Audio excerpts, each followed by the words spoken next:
Missile man. अखबारों में अग्नि मिसाइल की बार बार असफलता और उसके परीक्षण में हो रही देरी की काफी चर्चा थी। अंतरिक्ष विज्ञान के क्षेत्र में ऐसी देरियां होती ही रहती हैं, लेकिन देश ये बात समझने को तैयार नहीं था। अपनी समस्याएं हमें खुद ही सुलझानी थी। लोग अपने अपने ढंग से देरी का मतलब निकाल रहे थे। अमूल के एक विज्ञापन में तो हंसी हंसी में यहां तक सुझाव दे डाला गया कि अग्नि को चलाने के लिए उन्हें अमूल मक्खन का इस्तेमाल ईंधन के तौर पर करना चाहिए। परीक्षण में देर होने के कारण अखबार हाथ धोकर हमारे पीछे पड़े थे और बार बार की असफलता से मेरे दल का मनोबल टूट चुका था।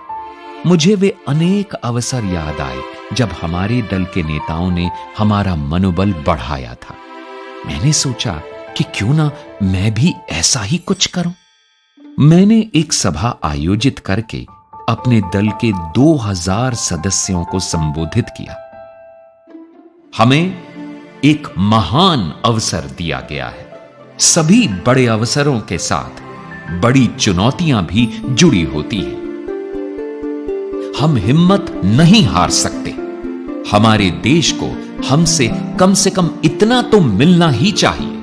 मैं बात खत्म कर ही रहा था कि अनायास मेरे मुंह से निकला, मैं वादा करता हूं कि अगले परीक्षण में अग्नि का प्रक्षेपण सफल रहेगा। मेरा दल अचानक ऊर्जा से भर उठा। नए जोश से भरकर मेरे दल ने जबरदस्त इच्छा शक्ति दिखाते हुए बड़ी लगन से काम किया। आखिर प्रक्षेपण की तारीख 22 मई 1989 तय हुई। सेना के जनरल और रक्षा मंत्री जैसे गणमान्य व्यक्ति प्रक्षेपण देखने आए। प्रक्षेपण से पहली रात हम पूर्णिमा की चांदनी में दमकते समुद्र तट पर सैर के लिए गए। गरजती लहरें चट्टानों से टकरा रही थीं। हम सभी के मन में यह प्रश्न घुमड़ रहा था कि क्या कल अग्नि का प्रक्षेपण सफल रहेगा, लेकिन इस बारे में कोई भी कुछ बोलना नहीं चाहता था। आखिर रक्षा मंत्री ने चुप्पी तोड़ी और मुझसे पूछा, कलाम, कल हमें अग्नि की सफलता की खुशी कैसे मनानी चाहिए? तुम्हारी क्या इच्छा है? प्रश्न सरल था, लेकिन मैं तुरंत उसका उत्तर नहीं दे पाया। सोचने लगा कि मुझे क्या चाहिए, मेरे पास क्या नहीं था। और तभी मुझे एक ख्याल आया। मैंने कहा, हमें अपने शोध केंद्र में 1 लाख पौधे रोपने हैं। रक्षा मंत्री का चेहरा चमक उठा।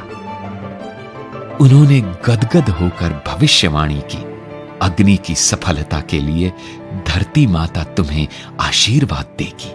कल हमें सफलता जरूर मिलेगी। अगले दिन सुबह 7:10 पर अग्नि का प्रक्षेपण हुआ, एकदम बाधा रहित और त्रुटिहीन। यह बिल्कुल ऐसा ही था जैसे कोई बुरे सपने के बाद जागे और पाए कि उज्जवल सवेरा उसका स्वागत कर रहा है। विभिन्न कार्य केंद्रों पर 5 वर्षों तक लगातार चले काम का अच्छा परिणाम मिला था। कुल 600 सेकंड की सुंदर उड़ान ने हमारी सारी थकान को पोंछ डाला। बरसों की मेहनत की ये अद्भुत परिणति सामने आई थी।